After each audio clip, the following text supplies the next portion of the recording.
So, to start from the beginning, I knew about this aircraft crashing as a young child, and by the time I got going to Skipton with my parents, they often used to say, this is where that Wellington crashed. And then 10 years ago, 11 years ago, 2006, this friend of mine, Jim Hartley, suggested, why don't we put a memorial up, you see, which is what we did. But in order to do it, we had to do some research, and got a lot of help from an awful lot of people, for both financially, physically as well. And I found out the names of the crew, the type of aircraft, the aircraft number, and then that developed on into eventually finding relatives of the crew, notably Josephine Stebbing, who was married to the captain of the crew, Joseph Volnick. They'd been married just 3 weeks. So their wedding day, 3 weeks before the fatal accident. And the crew left their base up in Cumbria to go on a navigational exercise to Skipton-on-Swale, which is near Thirsk, and they landed there, and they were due to fly out on the 22nd of September 1943, which was a Wednesday, but they didn't. Because of bad weather, they flew out on the 23rd. Why they went via Skipton, I've no idea. Skipton, North Yorkshire, not Skipton-on-Swale. And from talking to witnesses who saw the aeroplane crash, because it crashed at 12 o'clock, 1 o'clock, lunchtime anyway, on Thursday the 23rd of September. And talking to witnesses, it flew over Skipton, and it's I've heard since that one of the crew or two of the crew might have known somebody in Skipton. Maybe they'd had a girlfriend there or something like that, I don't know. And so had flown over and sort of waggled their wings and one thing or another. Anyways, they were flying round, one of the wings broke and fractured, and the aircraft crashed between the main Keighley-Skipton road and the Leeds-Liverpool Canal at a place just outside the village of Bradley. And just by the site of where it crashed, there is a new house built, but that used to be a cafe, and it was called Winifred's Cafe. And after the accident, the first people on the site were obviously the locals who went down there. And one of them, a chap called Marshall, who was a farmer and butcher, they got him to move the remains of the bodies, and they used this Winifred's Cafe as a makeshift morgue until the RAF clearance crew came. And the crews that cleared the site came from York anyway, and removed the remains that were there, the bodies, and the remains of the aircraft, what they could.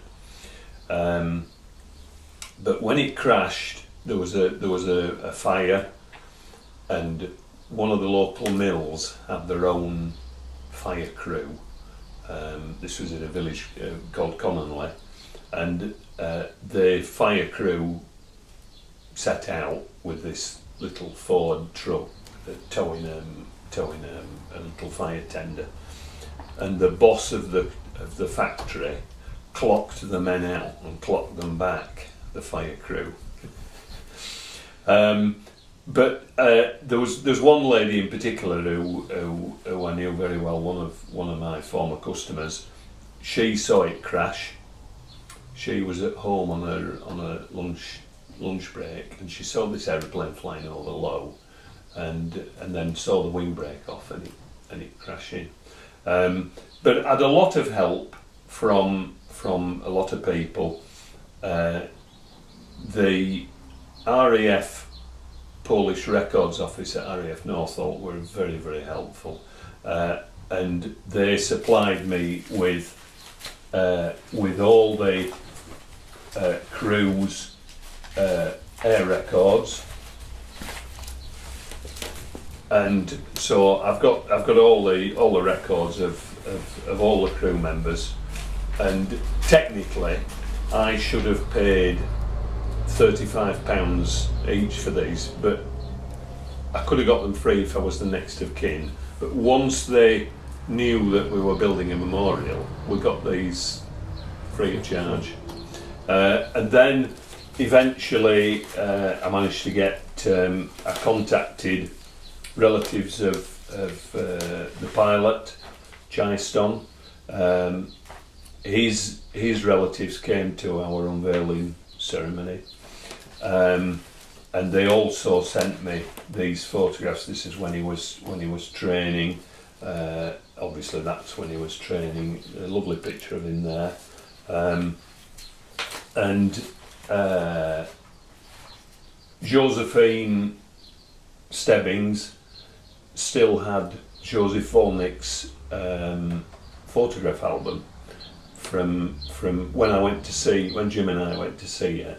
She still had his medals, which are there. She still had those, and she still had his photograph album, although she'd remarried. And that's him, Volnick there, when they were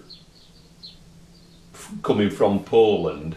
They went from Poland through France, and one or two of them flew with the French Air Force against the Nazis, and then eventually managed to get to England to join the Polish Air Force in England.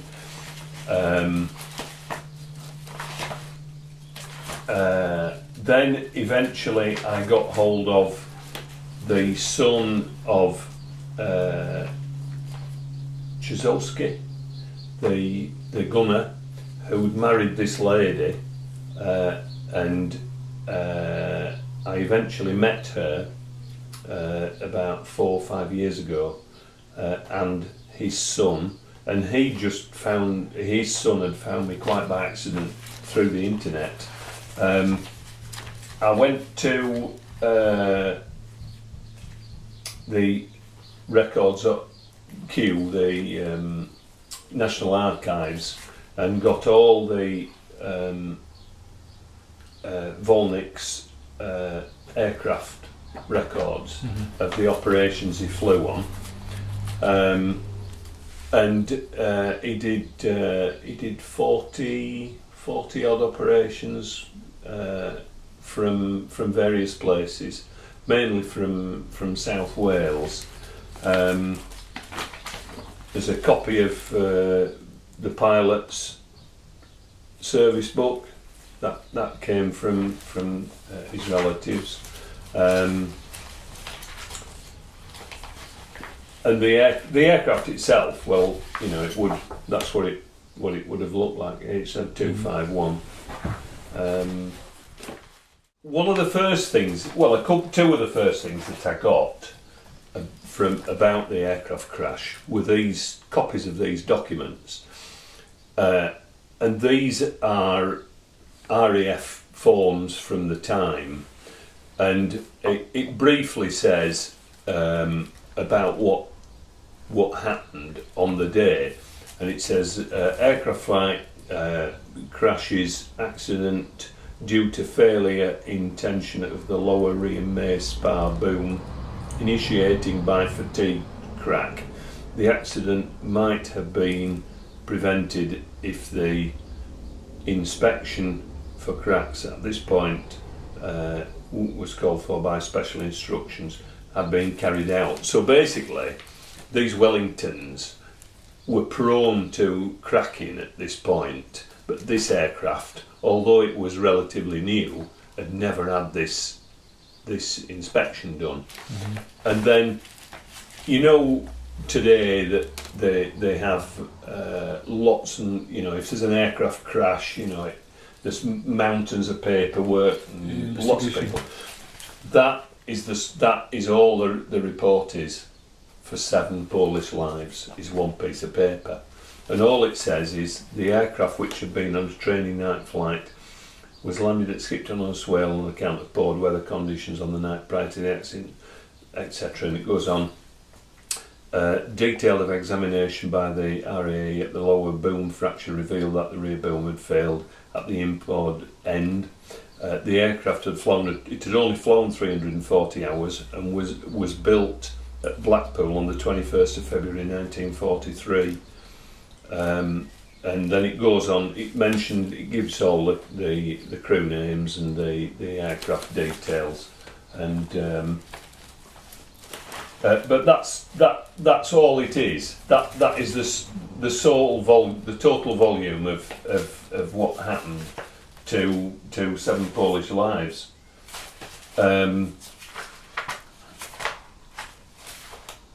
So, and then we unveiled the memorial in April 2007, and I contacted the Battle of Britain Memorial Flight to ask if they would do a fly past with the Lancaster, but the Lancaster was under repair at the time, so but they sent. They were sorry they couldn't send the Lancasters, so they sent a Spitfire and a Hurricane instead.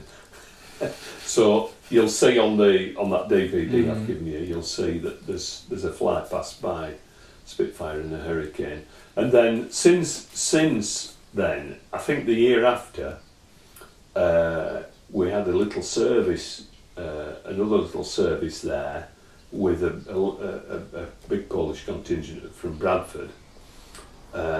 And I contacted through a lad I knew in the Royal Air Force. I contacted RAF Linton News, and they sent a Tucano to do a fly past. So we've had 2 fly pasts over that memorial. Yeah, but I have to say that the help that I was given from lots of quarters, not least from the Polish people, was unbelievable, outstanding, and the patriotism shown by the people of the Polish people I met, particularly the ones locally in Bradford, who were so visibly grateful for what Jim and I had done to put the memorial up. And the memorial itself, the late Jim Hartley had a wonderful ability to get money off people, and we got money from everywhere. Skipton Building Society, for instance. I mean, you've seen the memorial. The cast plaque in the middle was paid for solely by Skipton Building Society, and it cost over £1,000. And it's cast bronze, and the making of that by a company in Bradford, the making of the pattern and the moulding and the casting and such was all paid for by Skipton Building Society, and then we've got funds from ex-veterans and people who had Polish relatives and Polish people themselves. It was just incredible, the number of people who threw money at us, and the stone that the memorial's made from, that came from free of charge, all cut from a quarry at Haworth, Gilson's quarry in Haworth. They gave us all the stone we wanted. The seat that's at the side of it, the captain, Joseph Volnick's his widow, paid for that, and it was just amazing, really, the number of people who helped us. As I say, both financially and physically. And the British Waterways, whose land the memorial is on, they donated the land and they built the memorial using the stone that we supplied, all free of charge. So it's been a fitting thing, really, a fitting end to something that I knew from, when I was 5-6 year old, 55, nearly 60 years ago. We'd also helped to Air Training Corps at Skipton, and I couldn't ever have done anything like this without the help of the internet. It's just impossible. We've never been able to do it. But the chap who set me off, which is the man I was trying to think of at Pickering, is called Richard Allenby, who runs that website, www.allenby.info.net, where he's got information about all these aircraft that have, not just Polish aircraft, but many aircraft that crashed all over the UK. There were some interesting stories about after it crashed. There was a lot of wreckage lying about, and the military authorities sent the local Home Guard to guard the site. So the police came because it was during the day. By lunch, by the time it had crashed, one of the local primary schools in Skipton, word went round after lunch that this aeroplane had crashed. So a chap who I know, who was a young lad at the time, him and his mates got on the bicycles and thought, well, we've got to go and have a look at this aeroplane that's crashed. So they set off from Skipton, cycled down, and were stopped on the road by the Home Guard. So they doubled back and went down the canal towpath and got to the crash site. And there were lots and lots of 303 machine gun rounds all over the place. And I said, well, what did you do? He says, well, I pulled my arm out of my sleeve, tied a knot in my sleeves, and he said I filled both sleeves full of bullets. And so he said I went back with both my sleeves of my jacket full of live 303 rounds. And I said, well, what did you do with them? He said, well, we pulled the bullet out, took the cordite out, and he said if you lit it, he said it made a lovely firework. Then he said they put the case into a vice and hit it with a 6-inch nail to fire the igniter. Then had another customer he'd collected a lot of bullets. He was from Kildwick, and his headmaster found out that he'd collected all these bullets, took them off him and threw them into the canal at Kildwick. This bundle full of 303 rounds. Another chap who I knew, he found out about it at school, and so him and his mates legged it from school at dinner time. They got on the bikes, set off from Cross Hills and went over there, and they were stopped by the Home Guard, but managed to walk across the road down by the river, and there was some wreckage down there which included part of the wing that had come off and the undercarriage, the main undercarriage leg with the wheel and tyre.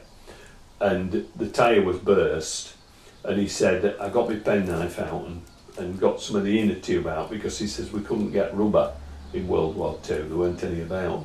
So he says, I cut this rubber off and took it back and made a catapult with it.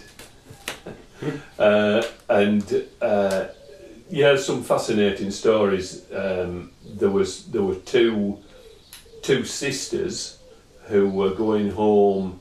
They worked with the land army. They were on two tractors going towards Skipton, and the aeroplane crashed between them. And so one sister had got past it, and the other one couldn't get past it because of this wreckage across the road and the banking. And if there had been a fraction sooner, one of them would have been killed by it. And as far as I know from talking to the locals, when the aircraft crashed in nose first, cockpit first, and then went over on its back and finished up laid across the canal. And since we did it, I've spoken to the Leeds-Liverpool Canal officers, and as far as I'm aware, the canal has never been dredged there since 1943. So it is highly likely that where it actually crashed, which is about 7,500 yards from the actual memorial, it's highly likely that in the canal there may well be some remains of, certainly of the aircraft, metal remains. If only some bullets or such. Any photo from this crash? No, there's no photos exist of the crash site. I wish there was. Nobody. It must be somewhere. Because it was in the middle of World War II, people didn't have access to cameras like we have today, and there was a tight cordon put round it, because of the danger of unexploded munitions, particularly bullets, because the Home Guard or the police they didn't know whether it had any bombs on or anything. So really, yeah, there isn't a lot more I can say actually about it. I mean, it's a while ago now, 10, 11 years since I did it, but I've never been able to do it without internet. I've never been able to get all this information without that. And I know after we'd been to the site, one of my customers, who many years before had been and rummaged about on the site, and they'd come up with these bits of pieces of items which there's various things from it.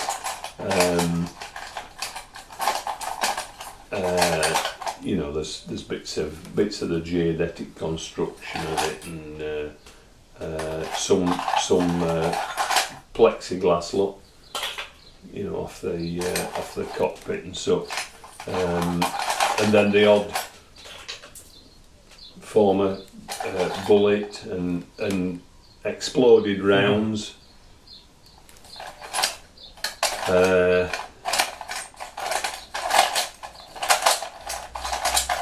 another one there.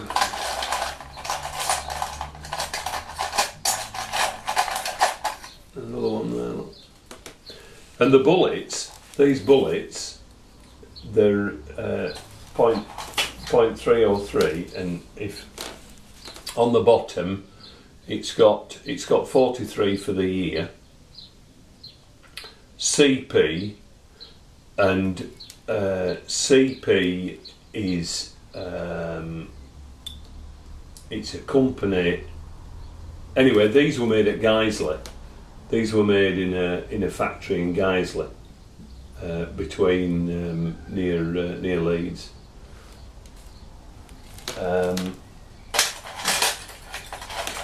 But when we shortly after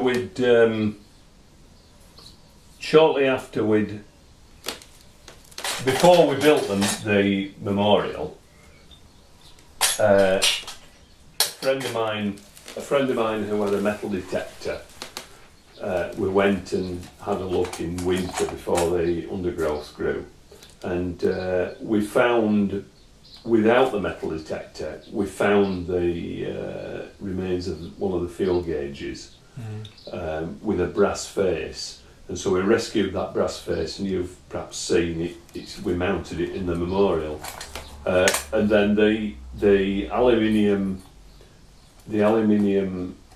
plaque underneath the bronze plaque, which has got HZ251 on, that was cast from aluminium that we found at the crash site.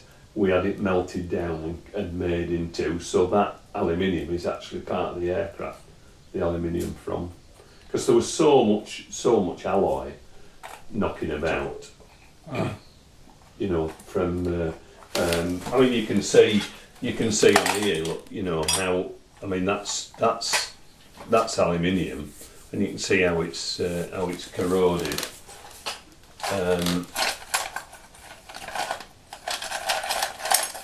Oops. So yeah, I mean, unfortunately, there's nothing any bigger than just these sad, paltry little bits of remains, but. At least there's memorial there to show what they did, you know.